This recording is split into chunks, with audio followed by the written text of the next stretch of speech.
Binababantayan sakaling umalis ng bansa ang contractor sa di pa bang umano'y sangkot sa mga maanumalyang flood control project.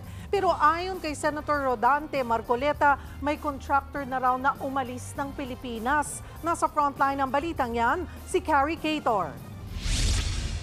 Sa gitna ng investigasyon sa anomalya sa flood control projects, naglabas na ng Immigration Lookout Bulletin Order ang Department of Justice laban sa 35 individual na sangkot sa mga proyektong ito. Yan ay matapos itong hilingin ni DPWH Secretary Vince Dizon. Kasama sa listahan ang mga contractor ng flood control projects tulad ni na Alex at Raymond Abelido ng Legacy Construction, Sara Diskaya ng St. Gerard at iba pa. Making sure that they don't leave. What the president wants to show here is he is sending a very clear and strong message to everyone that we are serious.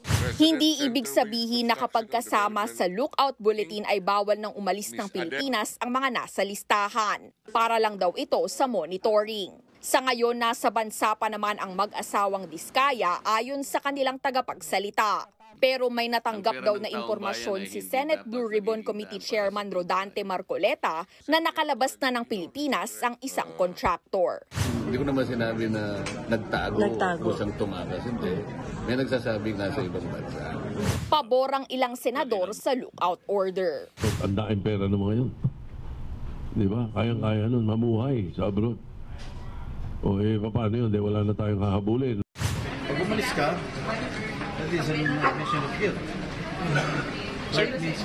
Ipinag-utos na rin ni Dizon ang 2 linggong suspensyon sa lahat ng bidding sa mga proyekto ng ahensya. Bubuo raw muna ang DPWH ng panuntunan para maiwasan ang ghost at substandard projects. Binawi naman ng Philippine Contractors Accreditation Board o PCAB ang lisensya ng 9 na construction companies na pagmamay-ari ni Sara Diskaya. Inamin kasi ni Diskaya na lumahok ang mga kumpanya niya sa iisang bidding. Pinaiimbestigahan na rin yan sa NBI at DOJ.